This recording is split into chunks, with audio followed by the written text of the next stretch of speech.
Hi friends, today we will learn about Java fundamental. In this world, if you want to learn any language, then first we have to learn the fundamentals. For example, if you want to learn the English language, then first we have to learn the alphabets. So like English, in Java also, we have to learn about what alphabets, digits and characters it understands. So Java is like the English language. Like English, in Java, we use alphabets as capital A to capital Z and small a to small z. In Java, we can use digits from 0 to 9. And in Java, we can use the special characters also like plus, minus, multiplication, mod, dollar, etc.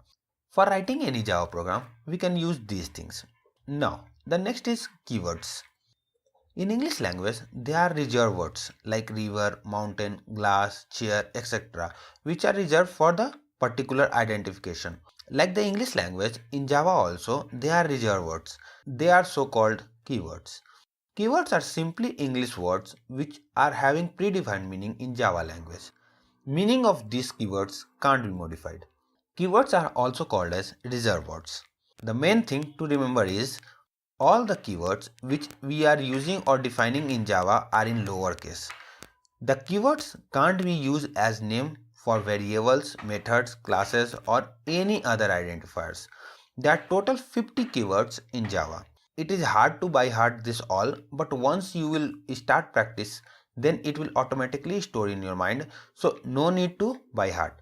Now let's see what are the keywords available in Java according to the types. According to the data type, total 8 keywords are available. Those are boolean, byte, char, short, int, long, float and double. According to the class and objects, total 9 keywords are available.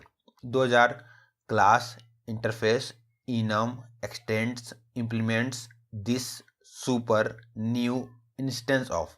According to the access modifiers, the keywords are private, protected and public.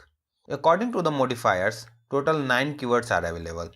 Final, native, abstract, synchronized, transient, volatile, static, const, strict FP.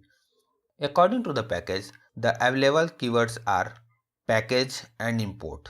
According to the control statements, total 12 keywords are available.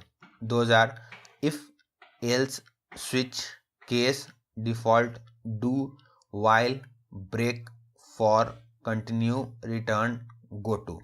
According to the exception handling, total 6 keywords are available. Those are try, catch, finally, throw, throws, asset. And the other data type is void.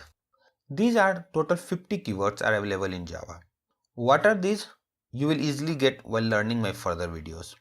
There are 49 keywords defined up to Java 2. Enum is the new keyword added from Java 5. True, false and null are not keywords but reserved as literals. True and false start with the small letter are only reserved as literals. Const and goto are the keywords but the implementation of these keywords are not available. So we can't use these keywords while programming in Java. Now the next is identifiers. Identifiers are the names those will be used to identify the programming elements like classes, methods, variables, etc. uniquely. Identifiers are also known as user-defined keywords. But in Java, when we define an identifier, we have to follow some rules. An identifier can contain alphabet, digits and two special symbols. Those are a dollar and underscore. When we write an identifier, the first character of an identifier must be an alphabet or dollar or underscore. Always remember, keywords or reserved words can't be used as an identifier. Here are some examples. Student, int, hello, total cost are valid identifiers. But 9-digit, true, mobile number, int are not a valid identifier. We can't start any identifier with a number. True is reserved for literal, so we can't use as an identifier. Space is not allowed in identifiers. Int is a keyword or we can say reserved words. So that's it about character set, keywords and identifier. I hope you understand the basic of Java language fundamental. So that's it for this video. In next video, we will learn about data types. If you have any query related to this, you can ask in comment section. If you like this video, please hit the like button. If you still not subscribed my channel, then subscribe my channel and hit the bell icon to get the notification first and share with those who really need this. Thank you. Bye bye.